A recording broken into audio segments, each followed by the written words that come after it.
বরাকে তৃণমূল কংগ্রেসের প্রচারে আসছেন সাংসদ তথা অভিনেত্রী সায়নী ঘোষ।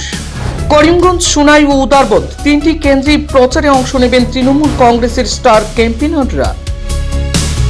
নির্বাচনের আগে বরাক উপত্যকায় বাড়ছে রাজনৈতিক উত্তাপ।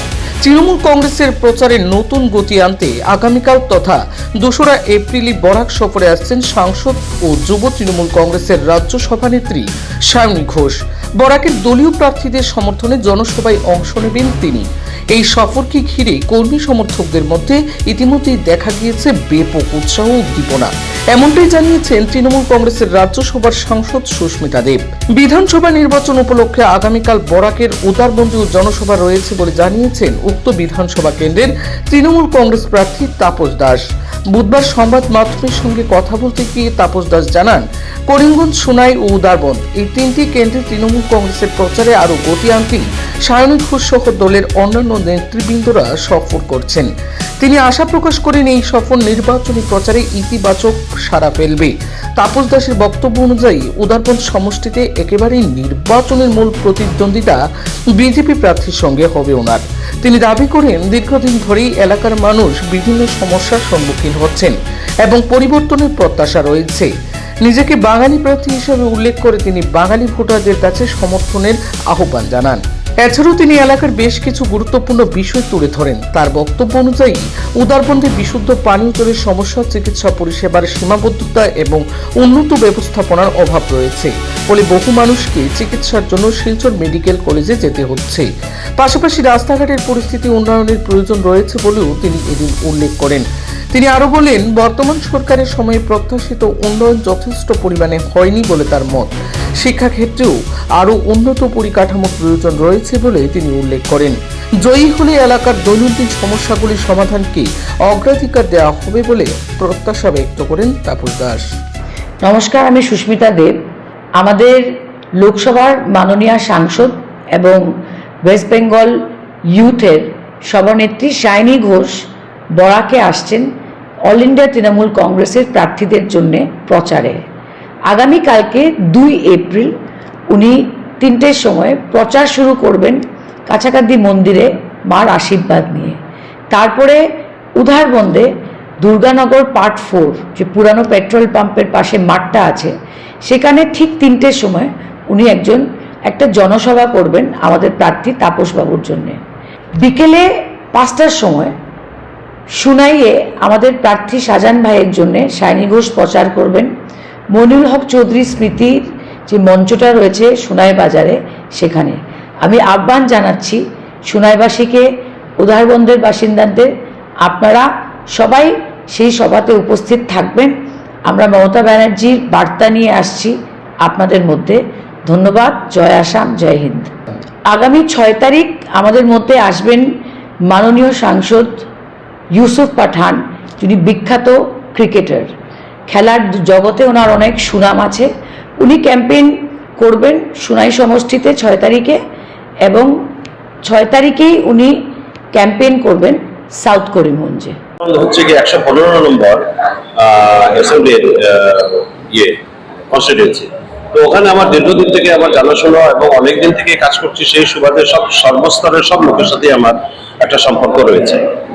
তো আমি টিএমসি থেকে এখন ওখানে প্রতিদ্বন্দ্বিতা করব এবং সর্বস্তরের লোকের সাথে যেহেতু আমার একটা সম্পর্ক রয়েছে, সেই জন্য আমি ওনাদের সাথে শুধু যোগাযোগ করেই চলেছি, আর ভালো একটা ফল পাচ্ছি। এখানে কার সাথে প্রশ্নই ওঠে না, আমার বিজেপির সাথেই যা লড়াই হবে ওটা। উদারবন্দ থেকে এইবার তৃণমূল কংগ্রেস থেকে আমাকে প্রার্থিত্ব দেওয়া হয়েছে। তো এর একটা কারণ রয়েছে, কারণ আমার খুব ভালো যোগাযোগ রয়েছে বিভিন্ন স্তরে, বিভিন্ন জায়গায়। আর এর থেকেও আরেকটা বড় কথা হচ্ছে গিয়ে যে তৃণমূল কংগ্রেস এখন একমাত্র দল যেটা বিজেপির যেসব অপকর্ম তার বিরুদ্ধে সোচ্চার হয়ে উঠেছে। আপনারা ওয়েস্ট বেঙ্গলের খবর দেখতেই পাচ্ছেন যে মমতা ব্যানার্জি কিভাবে যে মানুষের স্বার্থ রক্ষায়, জনগণের স্বার্থ রক্ষায় কিভাবে উনি কাজ করছেন। ইভেন উনি নিজে উকিলের ভূমিকা নিয়েও পর্যন্ত প্রটেস্ট করেছেন এসআইআর এর বিরুদ্ধে। তো সেই হিসাবে আমরা মনে করি যে এখানে বিভিন্ন সমস্যাতে আমরা টিএমসি কে খুব সক্রিয়ভাবে পাবো। আমাদের আগামীকালকেই সায়নী ঘোষ মহাশয় আসছেন এবং 3টে থেকে 3:30টার ভিতর উনি ভিআইপি রোডের উপর ওই পুরোনো একটা পেট্রোল পাম্প আছে, ওর পাশে একটা ফিল্ড রেডি করা হয়েছে, ওখানে উনি ওনার বক্তব্য রাখবেন।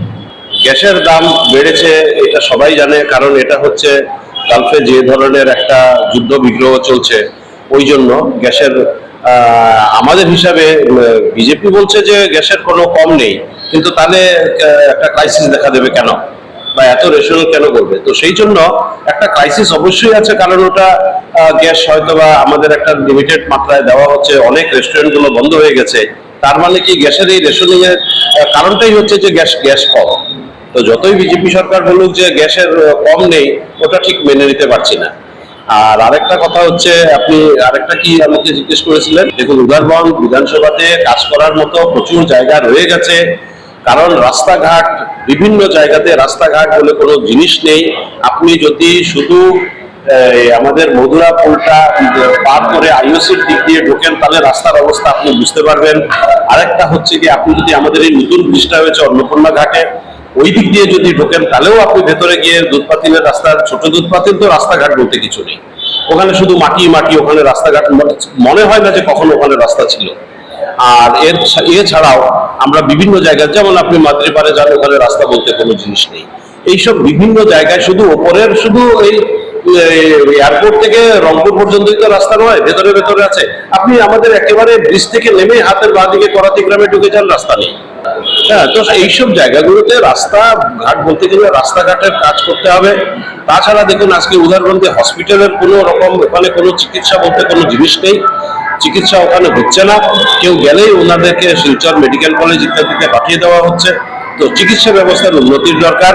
ওই হসপিটালে আধুনিকভাবে যাতে যা প্যাথোলজিক্যাল যাতে ডিপার্টমেন্টটা থাকে, এক্সরে ডিপার্টমেন্টটা থাকে এবং অ্যাক্টিভলি যাতে কাজ করে, তার একটা ব্যবস্থা করে দেওয়া, অর্থাৎ চিকিৎসার পূর্ণাঙ্গ ব্যবস্থা করা। এরপরে হচ্ছে গিয়ে জলের একটা সাংঘাতিক ক্রাইসিস চলছে উদাহরণ প্রপারেও এটা আছে, এখানে জলজীবন মিশন প্রকল্প মুক্ত পড়ে গেছে, বিভিন্ন জায়গায় ওই কলটল সব আছে, কিন্তু কোনো জলের কোনো ব্যবস্থা নেই। ওভারের ট্যাঙ্কি আছে, কিন্তু ওখানে জল ওঠে না, জলও লোক পায় না। এছাড়া স্কুল কলেজেরও একই অবস্থা, একটা দুটো হায়ার সেকেন্ডারি স্কুল আর একটা কলেজে তো আর হয় না, ওই সবাই শিলচরের দিকে হ্রাস করে। ওই জন্য স্কুল কলেজের একটা ডিমান্ড সবসময় থাকবে এবং ওই জন্য আমি কাজ করব। কিছু নেই, যা কাজ হয়েছিল সেই কাজের আর চিহ্ন মাত্র কিছু খুঁজে পাওয়া যায় না। সুতরাং আমি যে যে জায়গাগুলো বললাম, ওখানে আপনারা প্র্যাকটিক্যালি গেলেই আপনারা দেখতে পারবেন যে আমার কথাটা যে সত্যতা আছে কিনা। যে অজিত সিং মহাশয়, ইনি কংগ্রেস থেকে, আরেকজন হচ্ছে রাজদীপ গোয়ালা মহাশয়, ইনি হচ্ছেন বিজেপি থেকে, আরেকজন নির্দল প্রার্থীও আছে, আপনারা হয়তো বা ওনার কি একজন আছে। তো সবাই দেখা গেল যে হিন্দিভাষী। এর মধ্যে আমি হচ্ছি বাংলাভাষী মানুষ, আমি তৃণমূল কংগ্রেস থেকে দাঁড়িয়েছি। এখানে হিন্দিভাষী মানুষ যারা, অর্থাৎ বাগানের লোক যারা আছেন, তারা যে ভাষায় কথা বলেন, সেটা হচ্ছে গিয়ে ধরুন 40-42 হাজার এখানে আছেন। আর বাঙালি মুসলিম আছেন 53,000, আর প্রায় 76,000 আছেন বাঙালি হিন্দু। এরা সবাই হচ্ছে গিয়ে বাংলাভাষী মানুষ। সব মিলিয়ে আমাদের প্রায় 1,28,29,000 বাঙালিরা আছেন যারা বাংলা ভাষায় কথা বলে। তো বাংলা ভাষায় যারা কথা বলেন, এর থেকে আবার বিজেপিও আছে, কংগ্রেসও আছে, আবার তৃণমূল কংগ্রেসেরও সাপোর্টার রয়েছেন।